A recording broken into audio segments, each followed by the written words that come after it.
दोस्तों, कस्तूरबा गांधी विद्यालय का फॉर्म कब भरा जाता है, कैसे भरा जाता है, इस एक सवाल ने आप में से बहुत से लोगों को परेशान कर रखा है। मेरे पास लगातार कई लोगों के कमेंट्स और मैसेज आ रहे हैं कि इसकी सही जानकारी कहाँ मिलेगी। तो आपकी भारी डिमांड पे मैं ये वीडियो लेकर आई हूँ।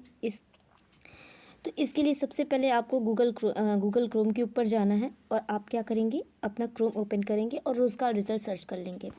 रोज़गार रिजल्ट सर्च करने के बाद आपको जो पहली वेबसाइट दिख रही है, ये वाली आपको जो पहली वाली वेबसाइट दिख रही है, इसके ऊपर आपको क्लिक करना है। इसके ऊपर क्लिक करते ही एक इंटरफेस खुलकर आएगा। इस इंटरफेस को आप जैसे जैसे नीचे स्क्रॉल डाउन करें, सेकेंड नंबर पे ही आप देख सकते हैं और थर्ड नंबर पे दो नोटिफिकेशन आ रखी हैं। कस्तूरबा गांधी गर्ल्स स्कूल सहारनपुर का रिक्वायरमेंट है और एक है कस्तूरबा गांधी गर्ल्स स्कूल हामिरपुर का रिक्वायरमेंट है। 2026 का ही है, ठीक है। तो इससे रिलेटेड आपको अभी तुरंत मैं आपको बताती हूँ। आपको करना कुछ भी नहीं है। आप सबसे पहले इसकी वेबसाइट पे क्लिक करोगे तो आपको सारी की सारी नोटिफिकेशंस, आपको सारी की सारी चीज़ें आपको यहीं पे समझ में आ जाएंगी। जैसे आप इसको नीचे करोगे, आप देख सकते हो कस्तूरबा गांधी के बारे में सब कुछ है। एकेडमिक एंड नॉन एकेडमिक दोनों पोस्ट हैं। साथ ही साथ ऑर्गेनाइजेशन जो भी है वो district basic education officer Saharanpur के द्वारा है। पोस्ट नेम आप देख सकते हैं यहाँ पे। पोस्ट नेम आप यहाँ पे देख सकते हैं। पोस्ट नेम में आपका principal, TGT, PGT teachers, peon, watchman, ये सारे पोस्ट हैं। उसके साथ ही साथ जब आप और नीचे जाओगे तो पहली चीज़ आपको मैं ये बता दूं कि ये परमानेंट नौकरी नहीं होती है, ये संविदा बेस्ड नौकरी होती है। 11 महीने आपको संविदा पे रखा जाता है। अगर आपका काम उनको पसंद आता है तो वो आगे आपके 11 महीने के लिए और बढ़ा देते हैं। जनरली बढ़ ही जाता है, कम नहीं होती है, ठीक है। इसके साथ साथ आप यहाँ पे पोस्ट की संख्या देख सकते हैं। पोस्ट की संख्या 18 है।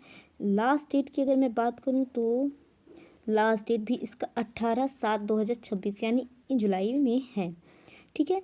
इस वेबसाइट के बाद अगर मैं बात करूं तो यहाँ पे अब शाम 5 बजे तक आपको मैं पहले बता दूं, इसका फॉर्म भले आपको ऑनलाइन आ गया है लेकिन इसका फॉर्म ऑनलाइन भरा नहीं जाएगा। Send to hard copy to last date, यानी आपको 18/7/2026 तक 5 बजे तक कम से कम आपको ये कॉपी वहाँ तक पहुँचा देनी है। इसके साथ ही साथ यहाँ पे फ़ीस की अगर बात करें तो जनरल, ओबीसी एंड EWS के कैंडिडेट के लिए 0 फीस है। ST SC MPH यानी ऑल ओवर सबकी फीसेस 0 ही हैं, ठीक है। अब इसके साथ अगर मैं बात करूँ एज की, तो एज की मिनिमम एज जो है आपका 30 ईयर से लेकर प्रिंसिपल के लिए है, 25 year other post, and maximum age जो है वो आपका कम 45 साल है, ठीक है। अब अगर पोस्ट की बात कर लें तो इसमें आपको प्रिंसिपल की एक पोस्ट दिखेगी जिसमें MA हिंदी, इंग्लिश, MSc, जो आपको यहाँ पे क्वालिफ़िकेशंस, मतलब आपकी जो क्वालिफ़िकेशंस हैं डिटेल्स है वो आपको यहाँ पे देखने को मिल जाएंगी। इसके बाद आप अगर नीचे आएंगे तो आपको TGT PGT Hindi, PGT English, PGT math, PGT biology, chemistry, post की संख्या भी यहाँ पे दी हुई है। यहाँ पे मैं आपको बता दूँ, ये आपका सब्जेक्ट मेंशन है, यहाँ पे पोस्ट कितनी पोस्ट है और यहाँ पे आपको दिया हुआ है कि आप एलिजिबल हैं या नहीं, ये आपका क्वालिफिकेशन क्या है, वो चीज़ें यहाँ पे बताई गई हैं। उसके साथ ही साथ आप computer science, lab assistant, officer superintendent, care taker का है, साथ ही साथ assistant cook, peon and watchman का है। तो मैंने जैसे भी आपको ऊपर बताया था कि इसका फॉर्म ऑनलाइन नहीं भरा जाता है। ऑनलाइन भले नोटिफिकेशन आपको मिल जा रही है, आप इस पर जैसे ही क्लिक करोगे डाउनलोड एप्लीकेशन फॉर्म आएगा। आप एप्लीकेशन फॉर्म जैसे ही ओपन करोगे तो एक PDF आपका डाउनलोड हो जाएगा। इस PDF में आपको सारी नॉलेज मिल जाएगी कि कैसे क्या क्या करना है, क्या क्या नहीं करना है। तो एक बार इस PDF को आप डाउनलोड करके, पहले मैं ये कहूँगी, मैं तो आपको बता ही रही हूँ, लेकिन एक बार अच्छे से आप इसको पढ़ जरूर लीजिएगा, ठीक है। तो अगर मैं बात करूँ तो सबसे बड़ी चीज़ है कि आपको यहाँ पे दिख रहा है कि कुछ पूर्णकालिक हैं, कुछ जो आपके वो हैं सब्जेक्ट्स हैं वो पूर्णकालिक हैं, ठीक है, और कुछ ऐसे हैं जो आंशिक कालिक हैं, ठीक। इसके साथ ही साथ आपको नीचे यहाँ पे सारी चीज़ें दी गई हैं। अब मैं बता देती हूँ आपको ये फॉर्म कैसे भरना है। तो फॉर्म भरने के लिए आवश्यक के पहली चीज़ है कस्तूरबा गांधी बालिका 6 to 8 का पाठ्यक्रम बेसिक शिक्षा उत्तर प्रदेश संचालित अनुरूप निःशुल्क अनिवार्य 2009 में, मतलब ये चीज़ें आप पढ़ लेना। मेन यहाँ से शुरू होता है, यहाँ से शुरू होता है, 6 नंबर से शुरू हो जाता है, पॉइंट नंबर 6 से ही शुरू हो जाता है, ठीक है।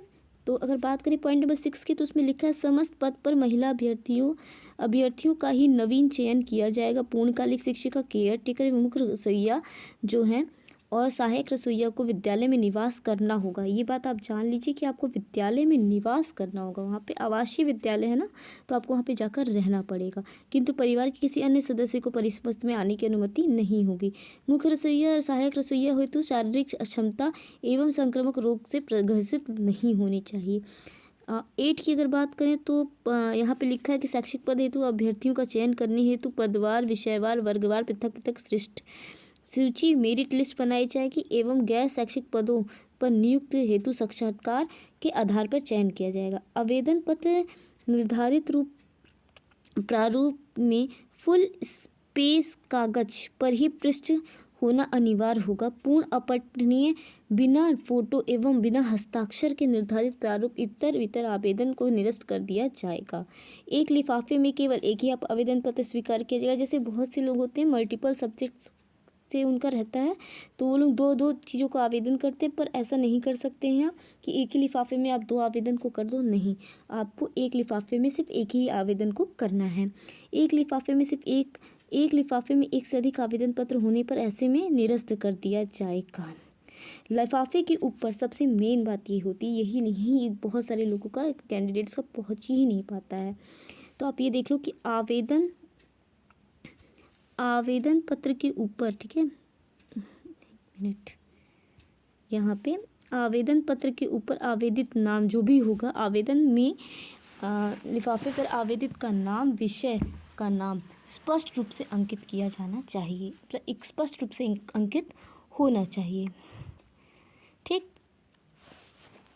फिर 11 है कि आवेदन पत्र के साथ 2 स्व प्रमाणित फोटो, समस्त शैक्षिक अंक पत्र, प्रमाण पत्र, अनुभव प्रमाण पत्र, ठीक है, उसके साथ ही साथ निवास प्रमाण पत्र, जाति प्रमाण पत्र, राजपत्रित अधिकारियों द्वारा निर्गत 2 चरित्र प्रमाण पत्र, मुख्य शिक्षा अधिकारी द्वारा निर्गत स्वास्थ्य प्रमाण पत्र, आधार कार्ड, उच्च प्राथमिक स्तर टीईटी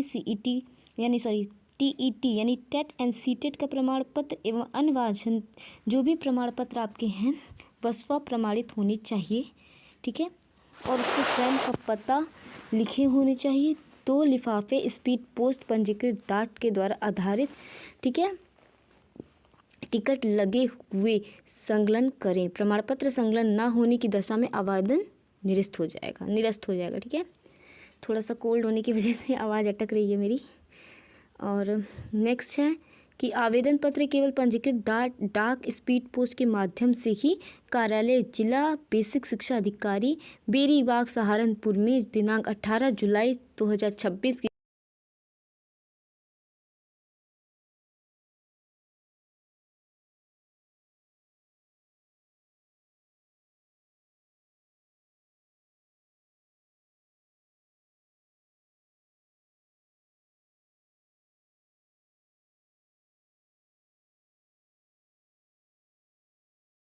किया, जो मैं भी आपको बता रही थी कि 11 माह का होता है, वो 11 माह 29 दिन का होता है, ठीक है, 29 दिन का होना होगा।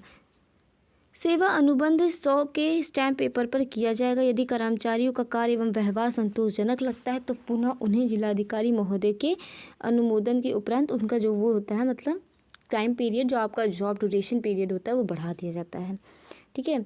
उसके साथ साथ काउंसलिंग इत्यादि में किसी भी प्रकार की यात्रा भत्ता नहीं दिया जाएगा कि काउंसलिंग के लिए आ रहे हैं तो आपको कोई भी यात्रा भत्ता नहीं मिलेगा। समस्त पद मानव संसाधन विकास मंत्रालय, भारत सरकार की प्रोजेक्ट, ठीक है। ये सब तो आप अपना देख लीजिएगा एक बार, ये ठीक है। तो मेन यहाँ पे ये है कि आप जिस भी पद के लिए कर रहे हैं आप देख लो अपना, उस हिसाब से आपको क्या करना है, अपनी सारी डॉक्यूमेंट्स को रख लेना। जैसे अब यहाँ पे है, आप देख लो, यहाँ पे पूरा लिखा हुआ है, इन्होंने बता दिया है कि आपका कैसे होना है, ठीक है। तो यहाँ पे आपको हाई स्कूल, इंटरमीडिएट, स्नातक, यानी हाई स्कूल का मतलब 10th, इंटर हो गया, फिर ग्रेजुएशन यानी पोस्ट ग्रेजुएशन किया, पर स्नातक यानी पोस्ट ग्रेजुएशन, प्रशिक्षण शिक्षण में आपका बीएड एंड बीटीसी आ जाएगा, ठीक है। उसके बाद KGBB के शिक्षण के रूप में, तो ये अगर आपके पास है, ये आपका जैसे अनुभव के रूप में है। अगर आपने कहीं सरकारी संस्था में संविदा के रूप में कार्य किया या नहीं किया है तो आप नहीं किया तो आप नहीं डाल सकते हो, अगर किया तो आप ज़रूर ऐड करो क्योंकि इसका आपको वेटेज मिलेगा। ठीक है, काउंसलिंग प्रक्रिया है, तो आप जितनी जल्दी अपना पोस्ट भेजोगे उतना अच्छा है। मेरिट में ही होना है ये सब कुछ। तो आई होप आपको मैंने जो बातें बताई आपको समझ में आ गया होगा, पर पूरी तरह से कोशिश ये कीजिए कि आपका 14-15 आज आपकी तारीख है 6 जुलाई। 6 जुलाई को मैं ये वीडियो बना रही हूँ। आप पूरी कोशिश कीजिए कि आपका 14 से 15 तारीख तक ही आपकी जो पोस्ट है वो उस जगह पे पहुँच जाए जो पता इन्होंने यहाँ पे दिया हुआ है। तो thank you for watching my video. और आपको ऐसी और अच्छी अच्छी वीडियोस मिलती रहेंगी, तो इसलिए मेरे चैनल को सब्सक्राइब कीजिए एंड कमेंट करिए। कोई भी डाउट हो तो कमेंट कीजिए। Thank you so much.